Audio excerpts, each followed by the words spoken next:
Ya pemirsa, balik lagi di PTV Show, ngobrol sering tapi nggak bikin boring. Pemirsa, sebenarnya apa sih yang ingin ditanyakan kepada mahasiswa asal Indonesia di Turki?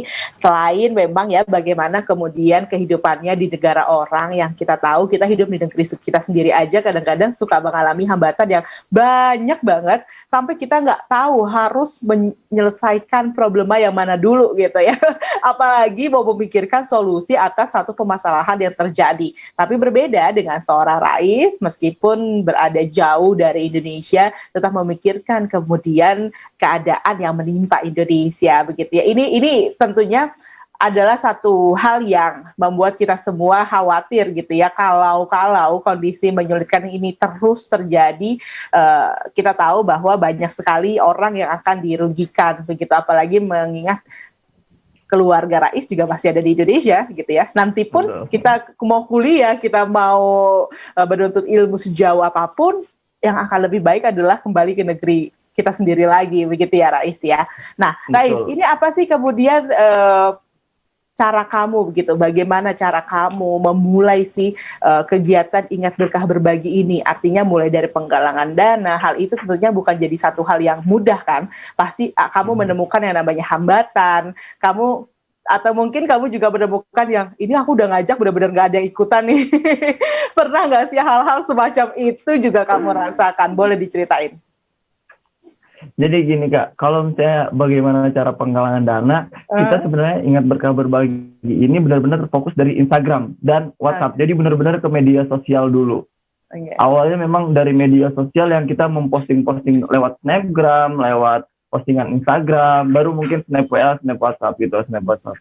Nah, dari situ awalnya memang orang-orang belum notice nih.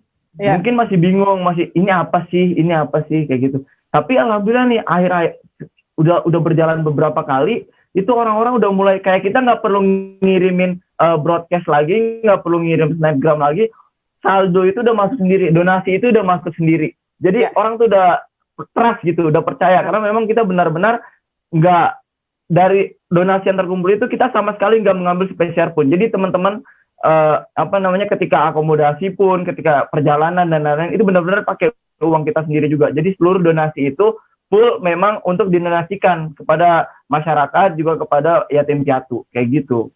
Jadi benar-benar terfokus dari sosial media. Nah, hambatan yang paling menguji kamu gitu, apa, Rais? Hambatan yang paling menguji nih dalam Ingat Berkah Berbagi, koordinasi sih.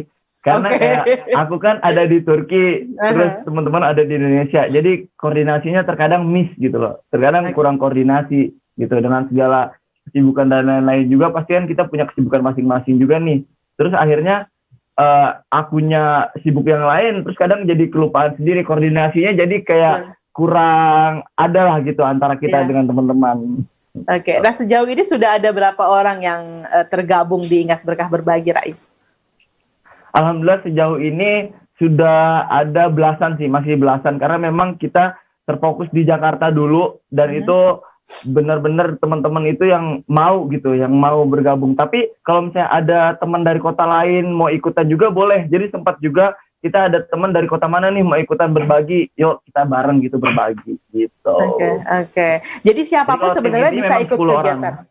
Tim inti 10 orang, tapi kalau misalnya ada yang mau ikut kegiatan dari Ingat Berkah Berbagi dalam penyaluran donasinya, itu sangat terbuka begitu ya. Betul. Nah, selama ini tadi kan Rais sampaikan gitu ya, di awalnya kan kita lihat PHK, terus kemudian berbagi nasi atau berbagi donasi-donasi yang lain lah ya kepada orang-orang di pinggir jalan. Sekarang panti asuhan atau panti piatu seperti itu yang menjadi concern dari Ingat Berkah Berbagi. Apa yang melatar belakangi kamu memilih panti asuhan? Karena gini, panti asuhan kan tentu anak-anak yang membutuhkan kasih sayang. Terlebih lagi orang yang yatim piatu, doanya pun mustajab gitu loh. Pasti ada keberkahan di sana, insya Allah gitu kan. Kalau misalnya kita berbagi ke sana, datang ke sana, paling tidak untuk silaturahim pun insya Allah ada keberkahan yang kita dapat dari sana gitu. Oke, jadi kamu memang peduli gitu ya dengan anak-anak asuh. Berarti kamu suka dengan anak-anak kecil ya? Karena Iya dong.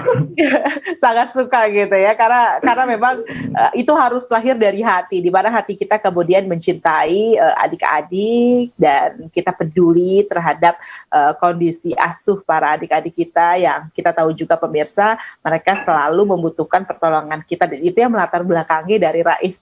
Tadi saya mendengarnya juga sangat setuju sekali bahwa paling tidak begitu ya silaturahimnya saja itu sudah membawa keberkahan tersendiri begitu ya Rais ya, untuk Betul, bersilaturahim.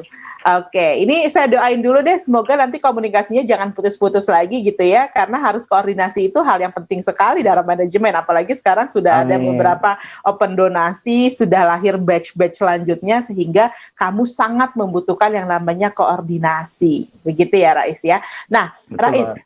kalau kamu sendiri gitu ya diberikan kesempatan untuk kemudian kembali ke Indonesia terus kemudian ada diingat berkah berbagi begitu ya.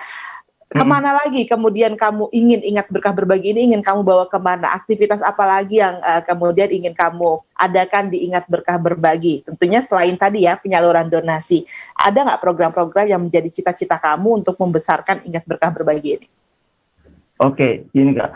Jujur, alhamdulillah sejauh ini pun aku sudah berplanning nih. Ntar musim panas aku mau pulang. Alhamdulillah juga teman aku di sini udah ada yang mau bareng nih, udah mau join. So nanti ketika musim panas nanti kita udah ngebuat planning nih. Oke, kita musim panas nanti mungkin kita akan lebih mengumpulkan buku-buku juga. Pasti banyak banget dong orang-orang di Indonesia yang punya buku banyak nih. Tapi dia tuh udah nggak ngebaca lagi. Terus nggak tahu mau dikemanain. So kita mau ngumpulin buku juga nih Kak. Terus kita kasihin ke sekolah-sekolah. Terus juga kita mau penggalangan dana untuk sekarang mungkin ke orang-orang yang memiliki kanker atau penyakit-penyakit seperti itulah gitu. Itu kita juga sudah berplanning seperti itu juga sama teman aku di sini alhamdulillah.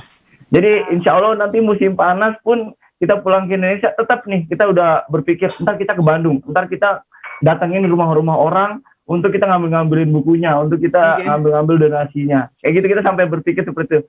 Sebenarnya aku yakin pasti anak muda tuh banyak yang mau, cuman mereka tuh bingung mau ngasihnya tuh kemana gitu loh, ke siapa gitu. Mereka butuh wadah gitu ya, kalau pikir ya. Mereka butuh wadah.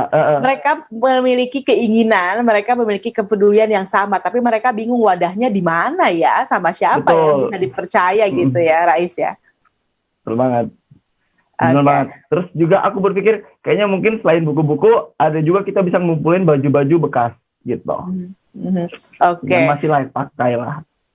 Oke, kemana kamu ingin menyalurkan? Kok kamu kepikiran buku-buku? Sekarang padahal sekolah juga lagi nggak apa ya, namanya berjalan seperti biasa gitu ya. Dari mana kamu punya ide itu? Aku mulai ide itu dari diri aku sendiri, dari lingkungan rumah aku. Di rumah aku tuh banyak banget buku-buku yang udah nggak kebaca. Terus juga baju-baju ternyata ketika kita bongkar nih lemari itu hampir, padahal kita sehari-hari paling cuma pakai beberapa potong pakaian saja gitu kan. Tapi ternyata ketika kita buka lemari, kita lihat, kita pisah-pisahin, pilah-pilah tuh banyak banget. Jadi sempat juga pas aku pulang kemarin itu ngumpulin baju, itu dapat beberapa keranjang, buku-buku juga banyak banget, dapat berapa dus. Nah mulai dari situ, oh pasti di luar sana banyak juga yang kayak aku gitu loh. Jadi makanya kita ingin, ayolah, mungkin mereka membutuhkan wadah, mereka bingung mau nyalurinnya kemana. Jadi kita sekarang berplanning mau melakukan itu juga gitu untuk teman-teman yang ada di Indonesia. Gitu. Nah, apa sih yang menjadi support kamu atau siapa yang paling memberikan support untuk kamu dalam kegiatan ini? Alhamdulillah teman-teman juga orang tua tuh seneng banget kalau misalnya kita tuh ngejalanin hal-hal gini. Sebenarnya pada intinya ingin menjadi orang yang bermanfaat aja sih. Gitu. Khairun nas anfa'uhum linnas, sebaik-baiknya manusia adalah yang bermanfaat bagi orang lain. Maka kita di sini anak-anak muda tentu saja ingin apa sih yang bisa kita berikan, apa sih manfaat yang bisa kita berikan untuk negeri, untuk teman-teman kita, untuk masyarakat gitu. Oke. Wow, jarang nih ada anak muda mikirin yang kayak gini-gini gitu ya. Kayaknya mikirnya nanti aja kalau udah lulus kuliah gitu kan, atau nanti aja lah masih lama waktunya mikirin yang kayak ginian mah. Aduh, terlalu bikin pusing. Lebih baik mikirin liburan aja gitu ya. Kayak aku nih, aku lagi mikirin mau liburan kemana nih. Udah kelamaan ada di Indonesia gitu ya, di lockdown di Indonesia dan di PSBB nggak bisa ngapa-ngapain. Tapi alhamdulillah masih bisa terus memberikan manfaat insya Allah ya dengan adanya perbincangan kali ini. Dan kita masih akan lanjut pemirsa dengan bincang-bincang kita bersama dengan Rais usai jeda. Tetaplah bersama kami di PTV Show.